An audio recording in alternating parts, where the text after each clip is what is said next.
Olá, pessoal, sejam muito bem-vindos e bem-vindas a mais um episódio Papo Debs. Se você é novo por aqui, já se inscreve no canal e que a gente tenha mais um papo com bastante reflexão por aqui. Sejam muito bem-vindos, professor Flávio, Maurício, estou muito feliz com a presença de vocês. Hoje acho que talvez o assunto seja um pouquinho mais denso do que o costume aqui no Papo Debs, mas super importante, principalmente no cenário atual do Brasil, a gente poder refletir, né, de uma forma direta e sincera sobre temas tão sérios assim como esse. Então, sejam muito bem-vindos, estou muito feliz com a presença de vocês por aqui. Obrigado, Débora. Oi, Maurício, uma alegria estar aqui com você mais uma vez. Muito obrigado. E, de fato, um tema muito importante, especialmente, já sempre foi, agora, então, mais do que nunca. Exatamente. Sim. Então, me contem um pouquinho de onde que vocês estão falando, como que vocês estão. Maurício, você quer começar? Porque eu acho que o Maurício é o grande... É um dos maiores protagonistas da nossa história recente, né? Uhum. Então, eu, por dever a ser reverencial, eu vou aqui abrir para o Maurício falar primeiro, depois eu falo. Combinado. Imagine, Flávio, obrigado pela deferência. Débora, eu estou aqui, né, nessa pandemia que já vai para o seu segundo ano, né? Nós estamos em casa ainda tratando de se cuidar por causa, né, dessa forte onda que está assolando o mundo todo, né?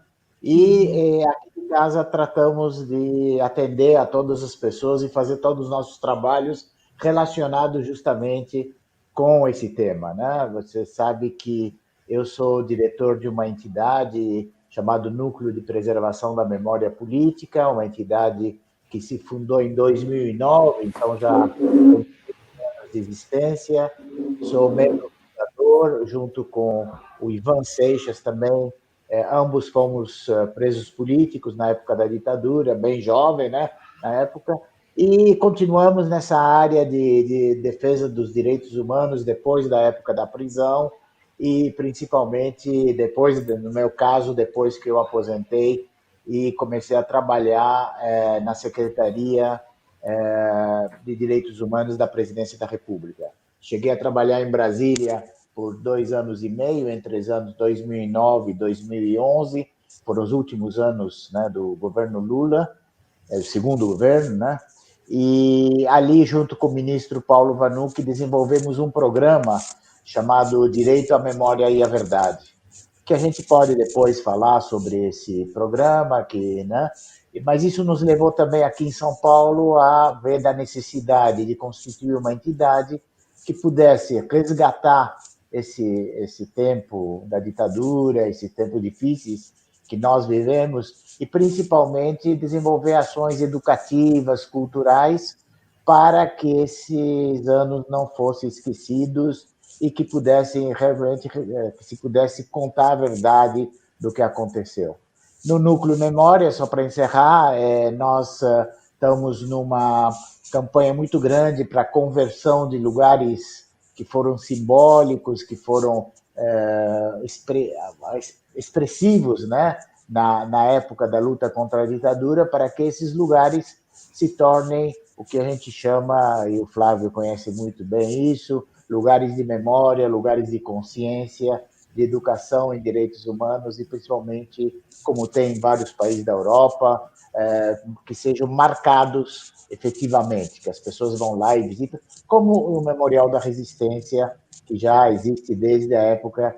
Nós fomos, o Núcleo foi um dos assessores na conversão de lugares, desse lugar, que era do antigo DOPS, no hoje Memorial, e a gente vai falar sobre isso. Eu deixo agora para o Flávio falar um pouco. Obrigado. Obrigado, Maurício. Então, bom dia, Débora, bom dia, Maurício, a quem nos ouve, né? Eu estou aqui na minha casa, no escritório aqui de casa, que também virou uma base de trabalho diária, né? Eu também dou aula na Universidade Presbiteriana Mackenzie, em outros lugares, inclusive alguns cursos no núcleo da preservação da memória política, a convite do Maurice, da Kátia, do César, né? É uma turma campeã lá do Núcleo Memória. E também tem uma base no escritório de advocacia, do qual eu sou consultor. Aliás, o Pedro Dallara é consultor também desse escritório, que é um dos grandes nomes aí da Comissão Nacional da Verdade. A minha trajetória em relação a esse tema, ela vem de família, porque eu fui criado, né, por avós, que o meu avô foi deputado federal no Estado Novo, foi preso, foi um dos fundadores da Aliança Nacional Libertadora, que não confundir a ANL da década de 30 com a LN na luta contra a ditadura militar mais recente, né?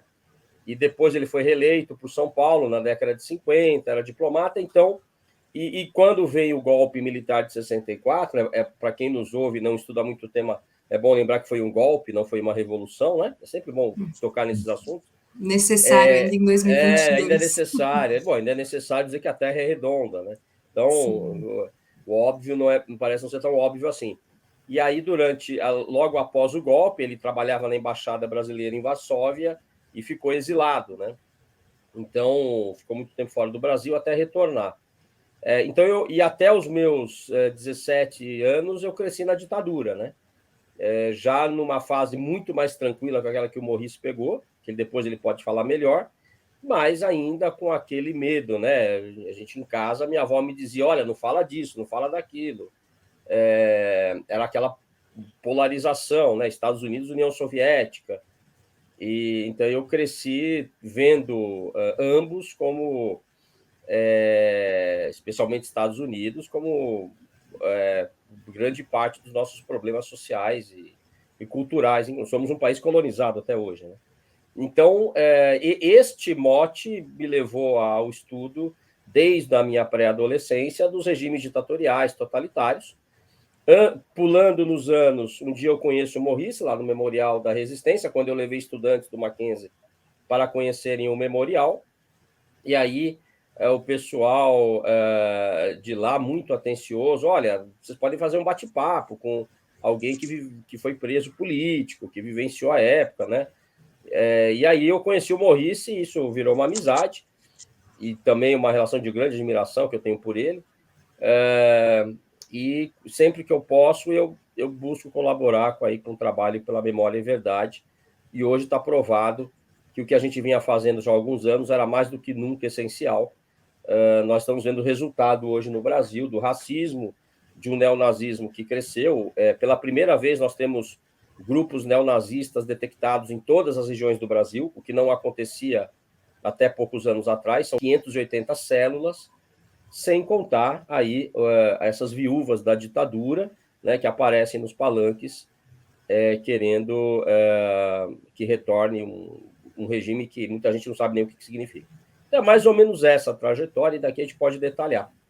Nossa, bom, já agradeço, já digo que teriam 700 coisas que eu queria detalhar de cada história, mas acho que talvez começando de como que foi vivenciar, então, esse momento dessa privação de direitos, né, e de violações de direitos humanos tão gigante, né, porque eu estou dizendo da minha geração, né, dos anos 90, eu não vivenciei isso, ao mesmo tempo que me parece muito absurdo o que a gente vivencia hoje, né? Então, como que vocês veem essa diferença do que vocês vivenciaram, né, na época do golpe militar e o que vocês vivenciam hoje, assim, como que é para vocês?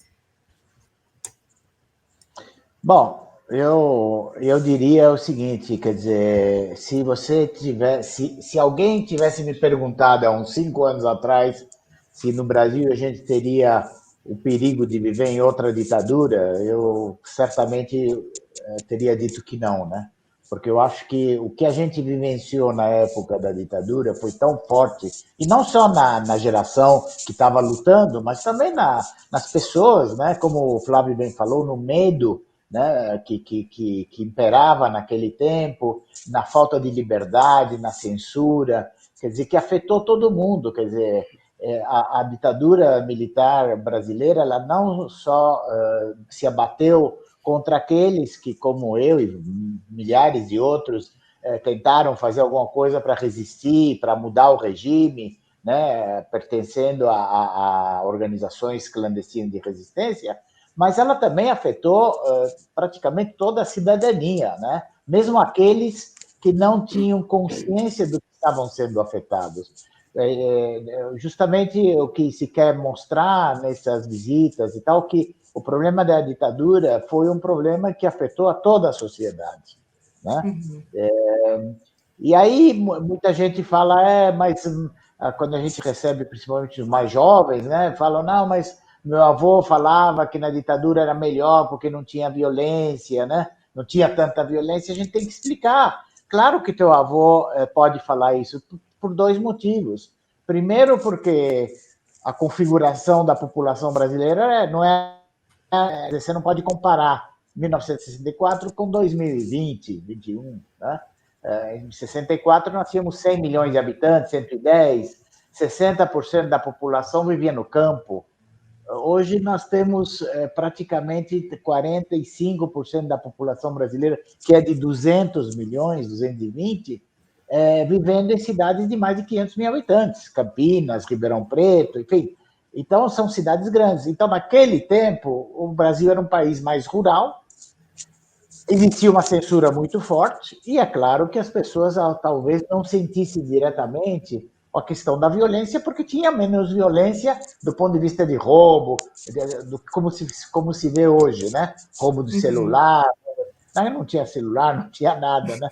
Então, mas existia a violência dos porões da ditadura, as mortes, o desaparecimento, a tortura, que era uma política de Estado. Então, aquele clima de medo, quando muita gente pergunta, principalmente os mais jovens, como é viver numa ditadura? Né? Aí eu sempre tenho uma resposta: viver numa ditadura é viver com medo. Você vive com medo. Né? Como o Flávio falou, você não fala disso, não pode falar daquilo, não pode sair sem documento. Né? Até hoje tem avós que falam para os netos: está levando documento, você está saindo, está levando. Isso é resquício daquela época, porque vivia com medo. Então, há 5 anos atrás, se alguém tivesse perguntado, como você perguntou agora, qual é a diferença, como se compara a viver agora e viver naquele tempo, eu teria dito, não temos mais. O problema é que a gente não esperava essa reviravolta que se deu no Brasil, principalmente depois do impeachment da presidente Dilma e de tudo que houve nas eleições de 2018, a questão. Então, hoje, tem muita gente vivendo com medo, mas não é só aqueles que resistem ao governo de forma mais atuante, hoje em partidos políticos ou em movimentos, mas é o racismo, sabe? São os jovens negros de periferia que vivem com medo, que não podem sair sem documento, que podem ser presos, né?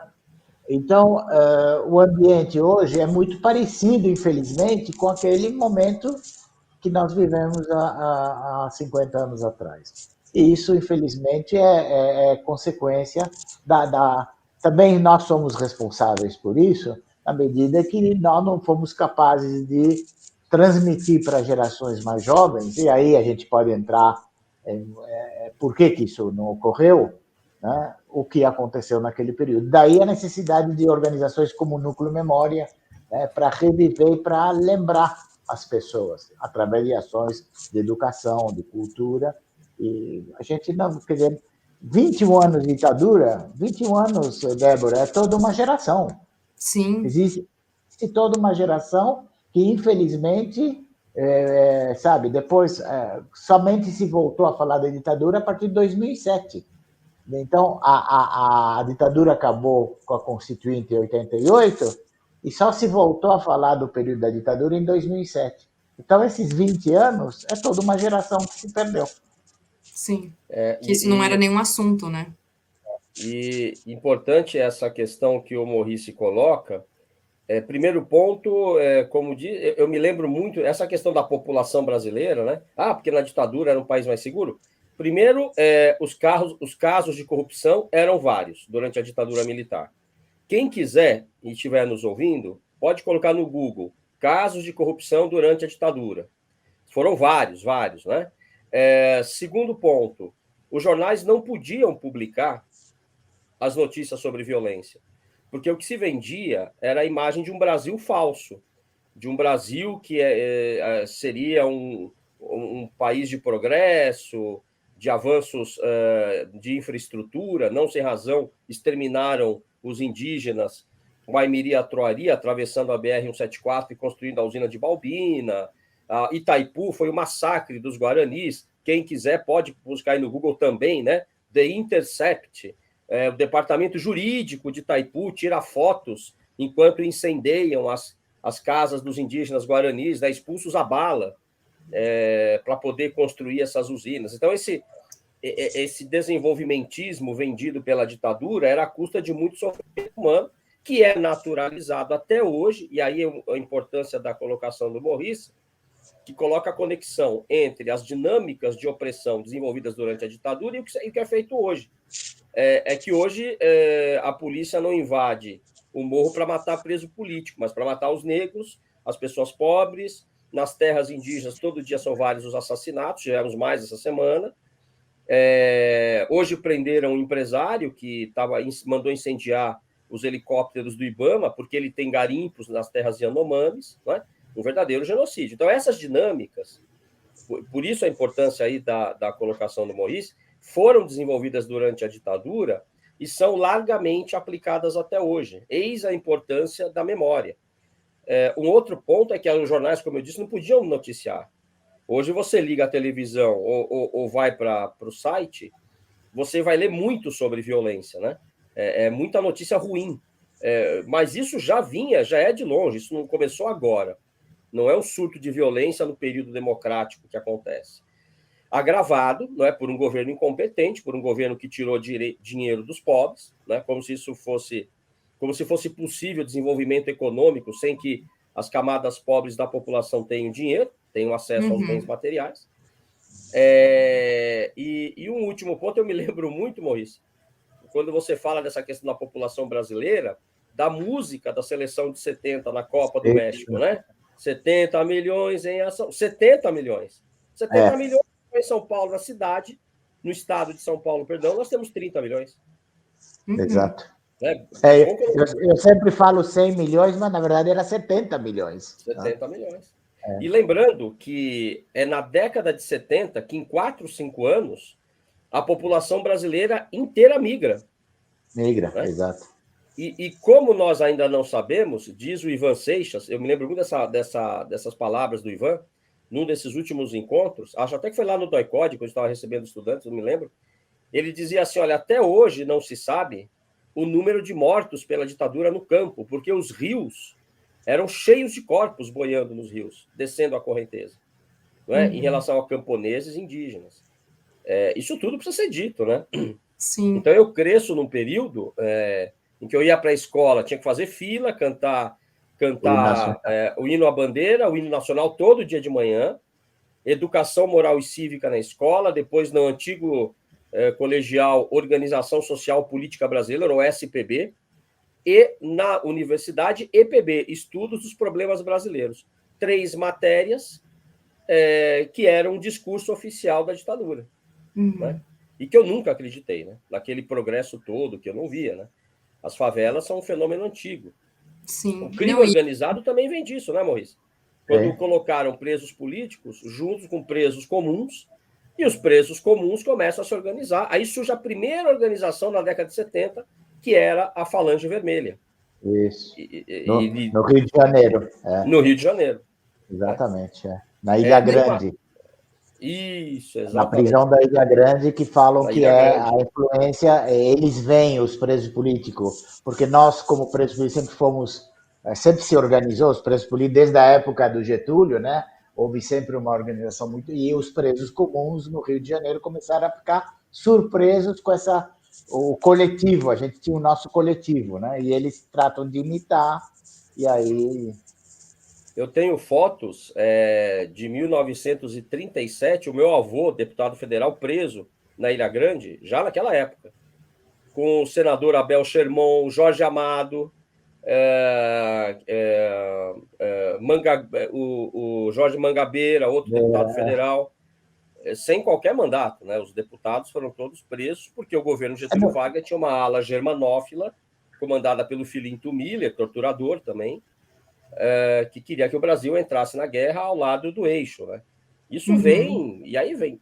E quero um detalhe, que aí eu vou lembrar o que o Maurice me ensinou lá também, né? Outra conexão, quando os presos políticos sobreviviam ao doicode na Rua Tutóia, eles, na ilegalidade, porque ali era um centro clandestino, para todos os efeitos, a pessoa estava desaparecida. E ela ia para o DOPS, para o local do torturador Fleury, que competia com o torturador Ustra, quem matava e torturava mais, porque aí era a Polícia Civil, entrava na legalidade, eram julgados na auditoria militar, depois a gente vai detalhar isso melhor. Uma vez condenados, eles iam para o presídio Tiradentes, na Avenida Tiradentes. Hoje só tem o Arco lá, né, Maurice? Que mantiveram, tem uma agência da Caixa Econômica. Da Caixa, da uma Caixa, estação de metrô. E bem em frente ao quartel da Rota. Isso. Ali, é bom que se diga, o Maurice pode explicar isso, ali era um local onde se vendiam escravos durante o regime escravagista. Né? Então, eu não vou entrar nesse detalhe, eu queria que o Maurice contasse, mas como há uma conexão clara entre os fatos, né? Entre a escravidão, as técnicas de tortura, os locais, simbolicamente falando, onde os escravos eram vendidos e torturados, era o local da prisão da ditadura. Eu queria deixar isso no ar aí para o Maurice, porque eu acho sensacional, importantíssima essa história, né? Sim, até só ia comentar, Maurice, antes de você explorar um pouco mais esse assunto, que quando você falou, Flávio, sobre essa questão da repetição, né, e também o Maurice da repetição do que se vivia na ditadura, hoje, eu fico pensando até mesmo na questão da gente ter sido colonizado, né, então até essa história de colonização, para mim, que sou da geração de 90, que não é longe, né, está bem próximo, recebi na escola a história de conquista, né, de descoberta, de que incrível, veio para o desenvolvimento, né, para o Brasil se desenvolver, e também toda a parte religiosa, né, da catequização dos indígenas e que, né, escravização também, foi sempre contado nos anos 90 para mim, 96, 97, de que foi uma questão em prol do Brasil, né, como se fosse algo positivo, principalmente o bandeirantismo também. Nossa, eu achava que tinha sido uma expedição incrível de alargar o caminho do Brasil, de desenvolver o Brasil, e que depois, né, nos anos 2000, que eu comecei a ter contato com outra realidade, com outra história. Mas me parece que a coisa é tão antiga, só que as histórias continuam sendo repetidas, né, favorecendo o opressor, né, nesse sentido de que aconteceu lá em 1500, mas nos anos 90 a gente continua escutando que não, porque foi uma descoberta, porque foi incrível, desenvolveu o país. Então, me parece que é antigo, mas a história me parece que é antiga também, né? De descoberta e nunca de realmente contar o que aconteceu naquela época. Então, para mim, eu fico bastante impressionada quando eu penso nos anos 90 como ainda um lugar de se repetir uma história extremamente mentirosa, né? Enfim, que não conta sobre o genocídio dos povos indígenas lá na época e que continua hoje, né? Exatamente, é o que eu ia falar, Débora, quer dizer, isso que você falou da geração dos 90, agora é até pior, porque agora estão tratando de mudar a história, né? Mudar o significado de algo. Anteontem saiu uma notícia, não sei se você viu, Flávio, um juiz em Pernambuco que determinou que alguns trechos do relatório da Comissão da Verdade têm que ser apagados. Quer dizer, o nome dos torturadores. Por causa dos nomes. O grande mérito, aliás, bom, esse é outro assunto, não é exatamente, mas o grande mérito do relatório da Comissão Nacional da Verdade Brasileira, a gente pode falar mais depois, quer dizer, tem muita gente que critica e tal, que não houve um desenvolvimento depois, um desenvolvimento no sentido de apurações, de averiguações depois do relatório, isso é verdade também, mas o fato é que o relatório da Comissão Nacional da Verdade, que tem 6.000 páginas, muito, muito detalhado, traz uma coisa que nem outros países da América Latina eles permitiram, que é o nome dos torturadores. Por exemplo, se você vai analisar o relatório da Comissão da Verdade no Chile, o primeiro deles, eles eram proibidos de falar nomes, quer dizer, os comissionados podiam dizer enfim, não é no DOPS, na rua tal tinha uma delegacia e nessa delegacia foram mortos. Quem chefiava a delegacia? Proibido. O grande mérito que nós tivemos no Brasil é que, por determinação da lei, né, da lei que criou a Comissão Nacional da Verdade, ela tinha a obrigação de revelar os nomes. Pois bem, revelaram mais de 400 nomes de torturadores, de pessoas que violaram os direitos humanos durante... E agora, anteontem, um juiz decide simplesmente que uma pessoa de Pernambuco, a família dele entrou com um pedido, e ele decide não, que então vamos colocar uma fita preta em cima do nome dele no relatório. Então, a história é sempre contada do lado dos vencedores, né? Isso é um ditado, né? E aí a conquista, o bandeirantismo, tudo isso é o orgulho, né? O orgulho nacional, mas a história não é que nem uma novela da Globo, que tem começo, meio, fim, aí termina a novela, começa outra novela. A história é de, vocês sabem melhor que eu, né? De altos e baixos, de momentos de tensão, de momentos de revolta, de momentos... E aí isso não é contado. A história do Brasil não é contada. E ainda mais hoje, né? Quer dizer, agravado pelo fato, como falou bem o Flávio, que hoje nós temos que ainda lembrar que a Terra é redonda, né? Porque tem gente que não acredita e que espalha pela internet que não acredita. Então, é um perigo realmente, né? Eu fugi do assunto do Tiradentes, mas, enfim, achei importante porque você falou sobre esse aspecto de como é contada a história, né? Quer dizer, nos anos 70, 80, é isso que o Flávio falou, tinha que cantar o hino nacional, tinha que jurar a bandeira todos os dias na escola, tinha organização social e política.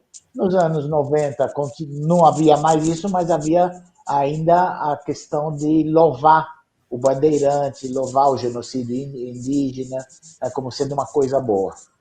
Sim. Lembrando que o primeiro nome do DOI-CODE era exatamente Operação Bandeirantes, criada em 1969.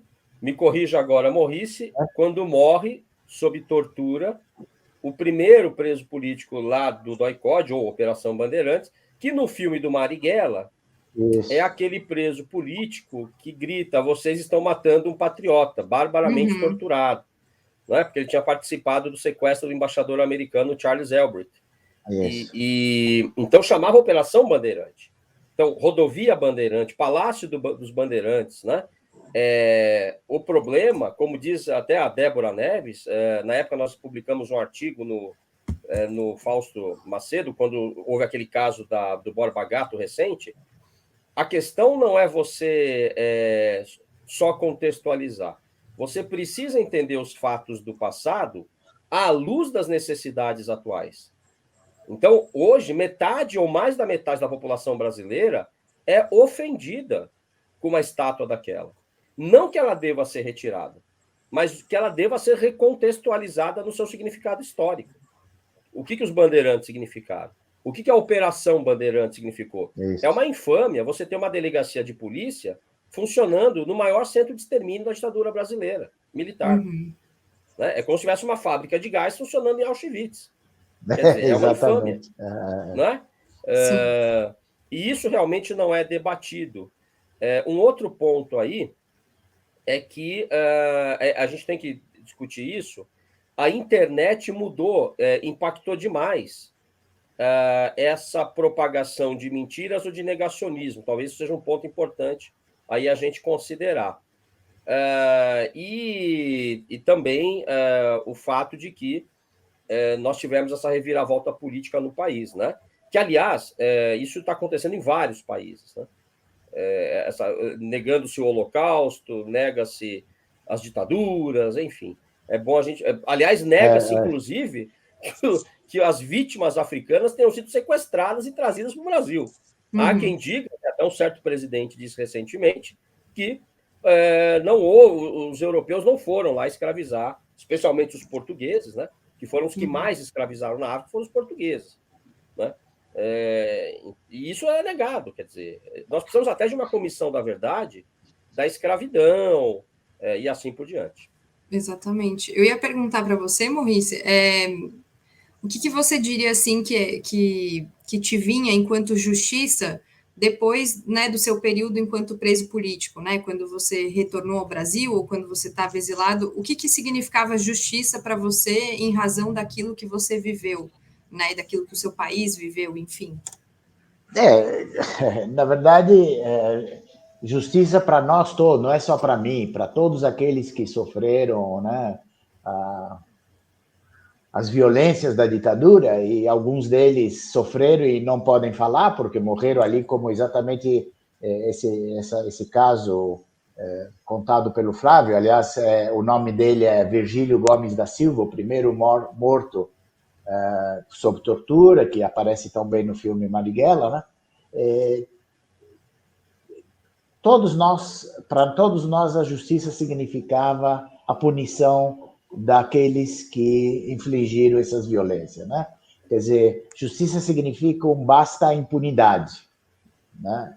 Porque se existe uma coisa que perdurou o tempo todo até agora no nosso país, é a impunidade. A impunidade é aquela que leva hoje a matarem um pobre congolês com a paulada, sem se importar com o que pode acontecer com eles depois. Ou um policial militar, como bem falou o professor Flávio, sobe no morro, mata e fala, bom, se há 50 anos atrás mataram e não aconteceu nada com eles, por que para mim vai acontecer? Então, quando você pergunta o que é justiça? Justiça é dar um basta à impunidade. Né? E, infelizmente, nós aqui no Brasil, eu sempre repito também isso, que não é meu, é do grande militante do gaúcho Jair Krischke pelos direitos humanos. Ele tem uma frase que eu sempre gosto de repetir, que fala: no Brasil não houve uma justiça de transição, houve uma justiça de transação. Né? Isso que houve no Brasil. Então, ao contrário de outros países, onde realmente as guerras, as ditaduras levaram à necessidade de efetivamente aplicar os preceitos da justiça de transição, aqui não. Aqui os mesmos que estavam no governo na época da ditadura acabaram sendo presidente. O Sarney, né, é o exemplo disso. Então, é isso. Quer dizer, para responder à tua pergunta, a impunidade é o grande mal do nosso país. Né? Sim, então buscava-se uma responsabilização pelo que tinha sido feito. Claro. Sim. E aí então, eu ia perguntar para o Flávio se tem essa relação, né, assim, de como você colocou, Maurício, que a gente não viveu essa justiça de transição, né, de o que seria viver essa justiça de transição de fato aqui no Brasil, né? A justiça de transição, ela não, ao contrário da justiça tradicional, que como você que é uma das maiores especialistas hoje, né, em justiça restaurativa, sabe bem, a justiça tradicional ela é vertical, né? Ela é imposta, ela não discute causas, ela não discute motivações, ela não vai na causa da doença, ela vai só no sintoma. Então ela não resolve, e além de tudo ela é seletiva, né? Aliás, saiu um relatório essa semana que coloca a justiça criminal brasileira lá atrás no ranking mundial. Eu não me lembro, já está aí na internet rodando por aí. Então, veja bem, a justiça de transição, primeiro, ela não tem um tempo para acabar. A Alemanha, até hoje, faz a sua justiça de transição em relação ao período nazista e também comunista, mas especialmente ao nazista. No caso do Brasil, quando se diz essa justiça de transição não foi feita, ao meu ver, aqui eu não sei o que o Maurício acha, é que ela está atrasada, vamos assim dizer. Né? Ela poderia estar num estágio mais adiantado, porque ela tem 5 fases, basicamente. A apuração da verdade, isso é uma questão objetiva. O que foi que aconteceu na terra Krenak, com o reformatório Krenak, que era um campo de concentração para o qual levavam indígenas do Brasil inteiro. Vamos fazer um paralelo aqui. Os campos de concentração nazistas reuniam vítimas de várias nacionalidades que não falavam a mesma língua. Né? Por exemplo, com as devidas mudanças e proporções, o reformatório Krenak, que ninguém conhece no Brasil, era um campo de concentração para indígenas do Brasil inteiro que eram levados para lá, que não falavam a mesma língua, que não tinham a mesma cultura. Porque para o brasileiro médio, o índio é um cara só. O índio é um termo que desconfigura, despersonaliza. É o nada, né? É tudo e é nada. Mas não, você tem a cultura Yanomami, a cultura Krenak, a cultura Pataxó e assim por diante. Bem, qual é a verdade objetiva que aconteceu ali? Isso é verdade histórica. A memória, não. A memória coletiva implica nas narrativas oriundas de diferentes e múltiplas fontes, e não apenas a fonte oficial, que foi que o Maurice criticou agora há pouco. Então, qual é a fonte oficial? Havia uma guerra contra terroristas que queriam implantar o comunismo no Brasil. O Brasil nunca esteve nem perto de ser comunista. Por conta do meu avô, eu conheci muito, tive várias vezes com o Luiz Carlos Prestes, com a Anitta Leocádia, a filha da Olga e do Prestes até hoje, professora lá no Rio de Janeiro. Você estuda o período, o máximo que aconteceu para chegar nisso foi a intentona comunista de 1935, que foi fracassada. Em 24 horas, o Prestes já estava se escondendo ali do Filinto Miller. O Brasil nunca teve. Na verdade, isso era uma desculpa para que as elites continuassem, as oligarquias que existem até hoje continuassem mandando no Brasil. Era papo furado. Então, qual é a fonte que um jovem deve consultar? Tudo bem, a oficial, mas precisa consultar os ex-presos políticos, as gravações daqueles que já se foram, as razões econômicas, né, que levaram ao golpe de 64. O que o Jango queria implantar comunismo? O Jango era um latifundiário. Ele próprio era um latifundiário lá no Rio Grande do Sul, né? Bom, então a memória ela só é construída se você tiver os memoriais, os centros de pesquisa, etc. E é isso que se quer impedir. Porque existe uma luta, uma guerra constante pela hegemonia sobre a narrativa.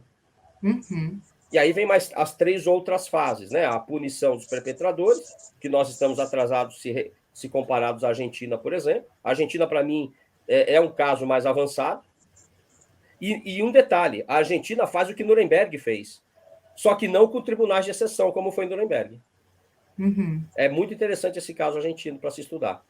E aí vem o ressarcimento simbólico às vítimas, não necessariamente dinheiro, mas a narrativa, né? A exposição do fato, o que aconteceu. Isso tem até um efeito curativo, porque o crime contra a humanidade é o que marcou a ditadura brasileira.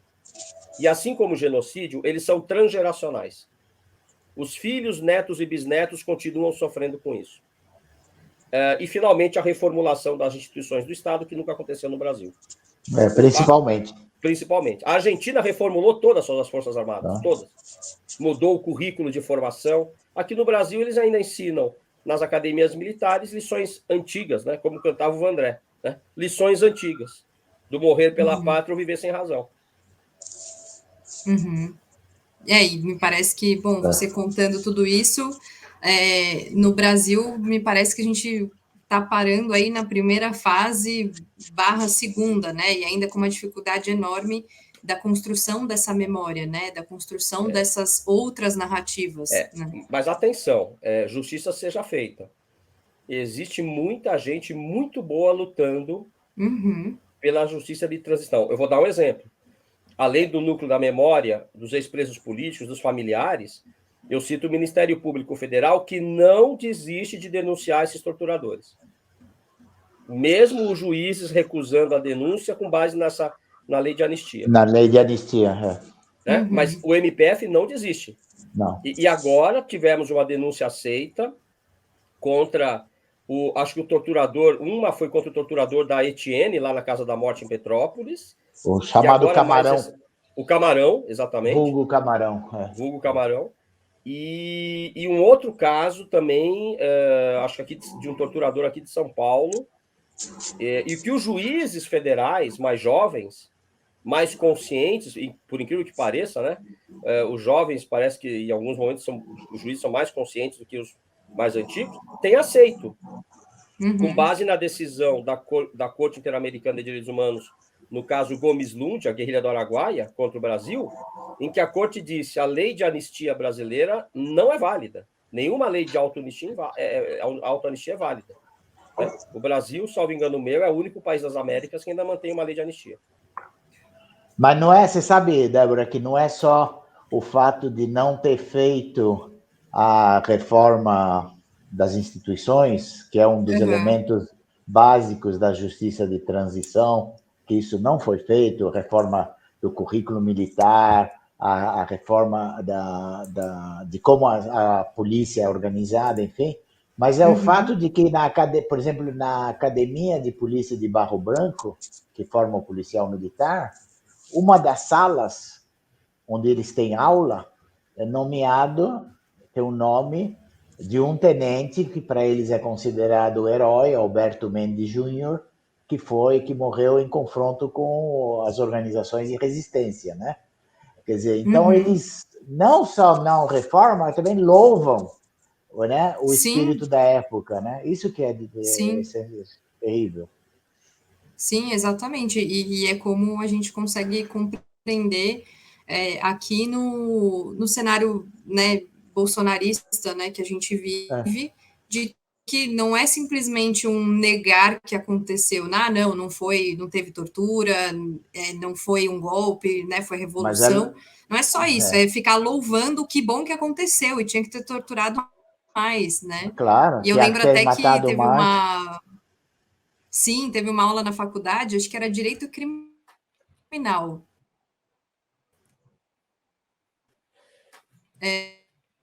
Não lembro nem se era com o professor Madeira, não me recordo agora, da tortura, enfim, contando sobre aspectos da tortura e como que isso se deu, né, no tempo. E aí eu lembro que ele contou um caso, assim, de um crime e perguntou para a sala, assim, se a gente torturaria a mãe da pessoa para saber o que tinha acontecido, né, para retirar informações daquela pessoa. E aí eu lembro que algumas pessoas levantaram a mão e eu já fiquei, gente, o que está acontecendo aqui? E aí eu lembro que ele piorou a pergunta, ele falou, tá, e aí quem dessas pessoas que levantou a mão torturaria o filho? E aí, tipo, 2 pessoas levantaram a mão e eu fiquei, pessoal, o que está acontecendo aqui? Assim, isso é 2012, 2013. Então, não é só um dizer que não aconteceu, é dizer que aconteceu e a gente faria de novo, porque é isso que a gente acredita e é assim que funcionou.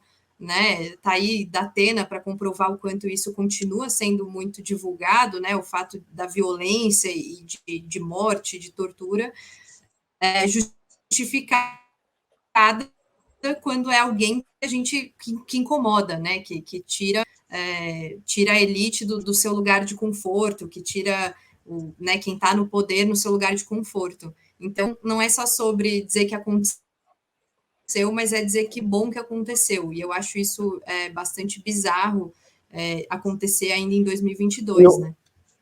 E o Curió, o maior assassino lá no Araguaia, foi recebido há poucos meses como um herói no palácio pelo Bolsonaro, né? Quer dizer, o cara tá velhinho, andando numa cadeira de roda, já quase, né? Mais para lá do que para cá, mas todo mundo sabe que ele foi o principal assassino dos guerrilheiros. Ali morreram 60 pessoas.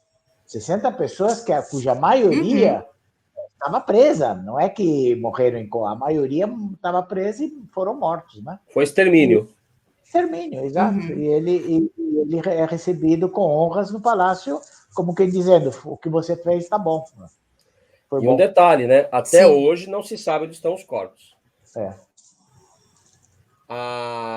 Bom, uma notícia de hoje, um relatório de hoje, da ONU, mostra que nos últimos 10 anos ninguém foi punido por tortura nas prisões brasileiras.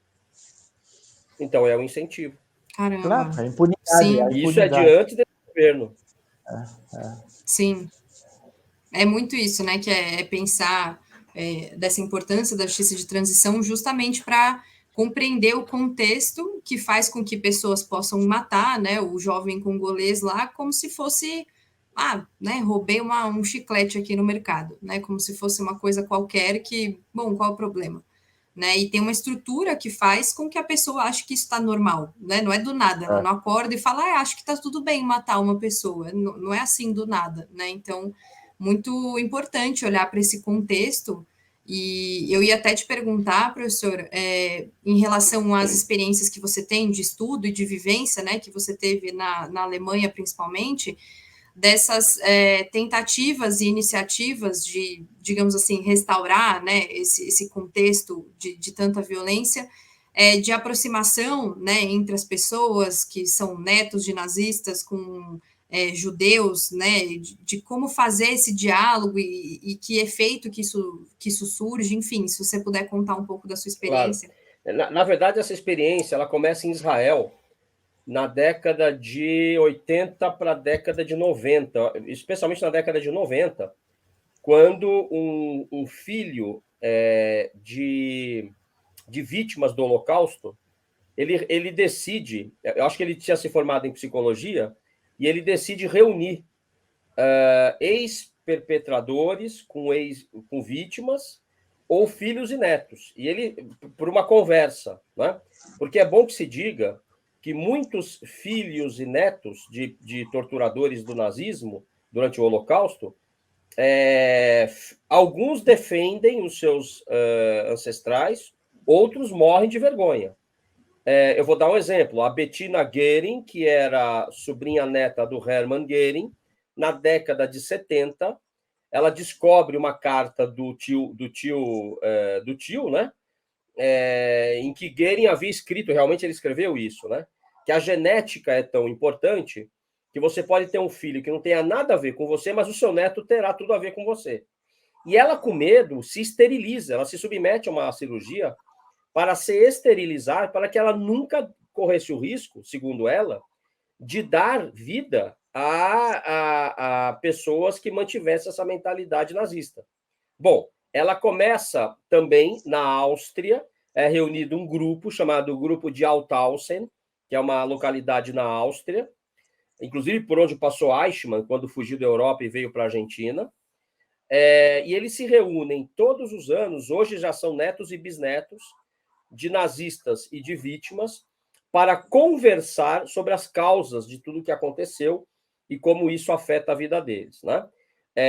O filho do Rudolf Höss, que foi o comandante de Auschwitz, que morava no campo com a família, assim como o Ustra morou no Doikod com a família, né? Ele construiu a casa dele lá dentro, no local em que o bairro inteiro ouvia os gritos dos torturados.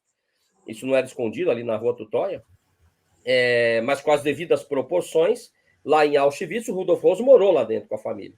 Bem, o filho dele abre mão da cidadania alemã, se converte ao judaísmo, recusa o serviço militar na Alemanha, se torna oficial do exército israelense e hoje ele é um dos coordenadores das Marchas da Vida, que é uma marcha que todos os anos tem, que os jovens judeus do mundo inteiro, mas não judeus podem ir também, percorre todos os campos de concentração, todos.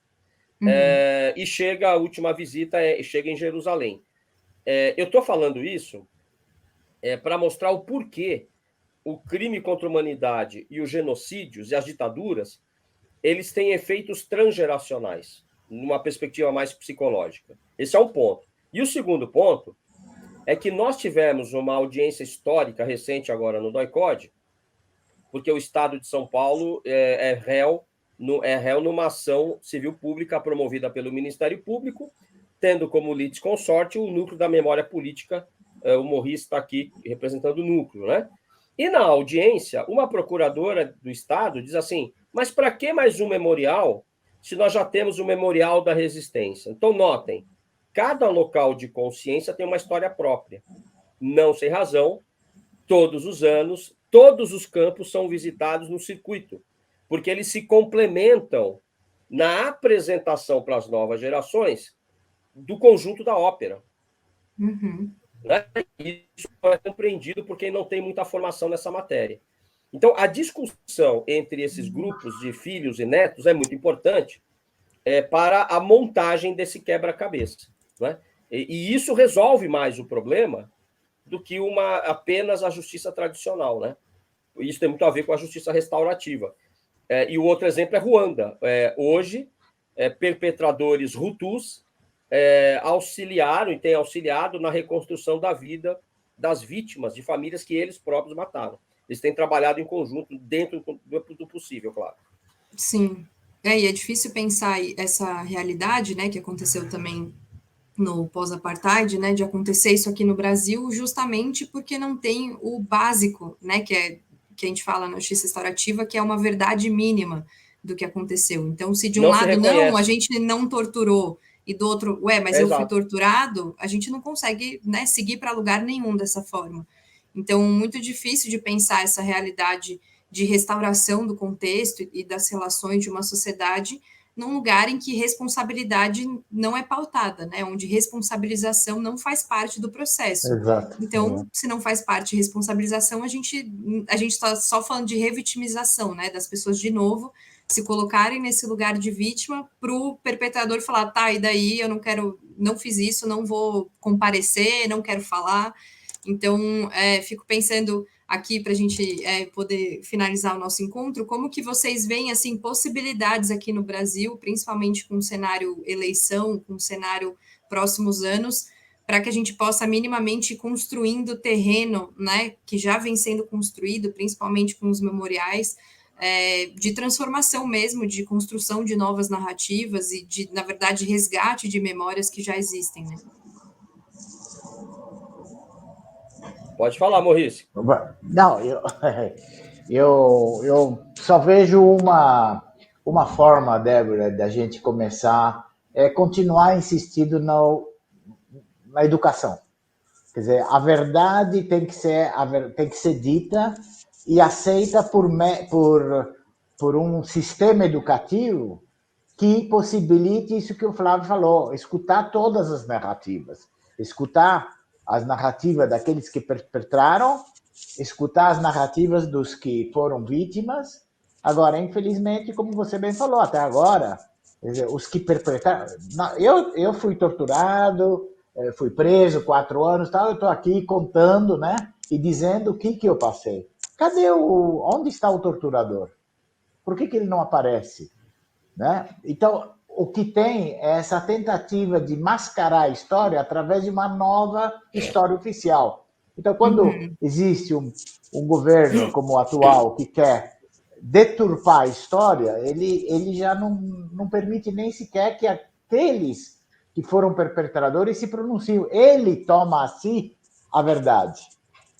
Isso não pode acontecer. Não pode acontecer tanto em regime de direita como em regime de esquerda. Porque nós vimos os danos causados no comunismo também por isso, pelo governo se apropriar de uma verdade e querer que essa seja a verdade absoluta. Então, eu acho que a única forma realmente da gente insistir na narração real do que houve é através de sistemas, como foi o grande exemplo, e aí, mais uma vez, o Flávio tem razão, o grande exemplo é a Argentina. Quer dizer, nós aqui, se você eu vejo com as minhas netas e tal, a história é contada isso que você falou, o descobrimento, os bandeirantes. Quando chega no fim do ano, eu já conversei com vários professores, chega no fim do ano, principalmente nas escolas públicas, e o diretor está querendo que termine o ano. Olha, professor, termina logo, dá logo as provas. Ah, mas diretor, eu ainda não dei o período da ditadura, não cheguei, porque eu tenho que começar pelo descobrimento, e não dá tempo, né? Aí o diretor fala, dá uma aula sobre ditadura e pronto. Na Argentina, eles começam, no ensino médio, o ensino da história, pelo passado recente. Eles começam a história contando o que houve na ditadura, relatando, escutando, vendo filme, e aí, pouco a pouco, vão se afastando do peronismo e tal, vão dando as origens. Então, mudou o sistema educativo. E é isso que tem que ser, na minha opinião. Não sei o que eu concordo com o Maurício. E para acrescentar aí mais um elemento nesse debate, é importante entender que o que nós temos no Brasil é um sistema econômico que se mantém por meio desses instrumentos de repressão. Então, eu vou dar um exemplo. Esse caso do congolês, como foi o caso lá do rapaz assassinado no Carrefour, também por espancamento, eles são tratados, pela maioria das pessoas, como casos individuais. Então, o cara que está preso lá, ele diz assim, eu não sou racista porque eu sou negro ou porque eu tenho amigos negros, né? Esse é um dos maiores equívocos que existe. O que existe é um modelo econômico que mantém precarizada a situação de populações vulneráveis negros, indígenas, os mais pobres, né? Esse é um ponto. E aí, se você tem uma ditadura, ou se você tem um regime democrático formal, mas que não pune a tortura, como nós comentamos aqui, as pesquisas estão aí, e que incentiva o racismo, esse racismo que não é igual ao norte-americano, né? Que o sujeito veste uma roupa da Ku Klux Klan, muito embora agora já esteja acontecendo isso aqui também, mas é o racismo disfarçado, você mantém aquele sistema econômico que beneficia a poucos. Ora, como é que eu vou explorar a terra indígena hoje se eu reconhecer que na ditadura houve um genocídio indígena com pelo menos 8.300 mortos comprovados, como diz a Comissão Nacional da Verdade? A gente sabe que foi muito mais, mas a gente nunca vai conseguir provar. Como é que eu vou ter apoio da população brasileira, portanto, para entrar nas terras Yanomamis? Ou como esse general que está lá com o Bolsonaro, que é o secretário dele, me fugiu o nome, aquele mais baixo. O Heleno. O Heleno, que autorizou mineração em terra indígena, rasgando a Constituição de forma flagrante. Se eu reconhecer que lá atrás houve genocídio indígena na ditadura, portanto, o que existe é um sistema econômico muito bem montado, e esta é a causa, não é? Então, não se pode tratar esses casos de forma individual. Existem vários casos, como esse do congolês, ou daquele rapaz negro, o João, né, que foi morto lá no Carrefour, acontecendo todos os dias. É que agora alguns começam a sair nas câmeras dos celulares. Bem, esse é o ponto, né? Aliado à questão da educação antirracista, evidentemente, e democrática, né? Agora, eu acho que nós, acabando esse governo trágico na história do Brasil, o mais importante é a reconstrução. A gente vai ter que reconstruir o Brasil. Agora mesmo, eu estou fazendo parte do grupo de trabalho do Arquivo Nacional, pela Comissão de Direitos Humanos da OAB Núcleo da Memória, do qual eu faço parte. O Arquivo Nacional, para quem não sabe, está tendo seus arquivos destruídos. É uma função de alta especialização, e colocaram lá um professor de tiro para comandar o Arquivo Nacional, o mais importante arquivo da história. O mais importante do Brasil. Do Brasil. O mais importante do Brasil. Da história do Brasil. E mais, o maior... Se vocês fizerem uma pesquisa, o tema mais buscado no Arquivo Nacional é a ditadura. Né? Mas isso está sendo efetivamente destruído agora, todos os dias. E nós estamos aqui nos mobilizando, um grupo de juristas, especialistas, inclusive, lá do Arquivo Nacional, para tentar impedir isso. Então, nós teremos que passar por uma reconstrução. E isso vai levar tempo. Nós retrocedemos mais de 10, 15 anos aí, no mínimo. Exatamente. Bom, então que fiquem aí o convite, né, para a gente poder cada vez mais somar nesse esforço, né, de reconstrução. E antes de finalizar, dizendo, né, para as pessoas que estão escutando que o memorial, acho que ele parou a visita, Maurício? Ou não, o memorial da Resistência está aberto. Está aberto para visitação também. O próprio relatório, né, da Comissão da Verdade também é disponível online, tem, né, 6.000 páginas, mas estão lá todos os volumes disponíveis para download, para quem quiser ler e aprofundar um pouco sobre a história. E não sei se vocês quiserem deixar mais algum canal ou possibilidade das pessoas se informarem, fiquem à vontade.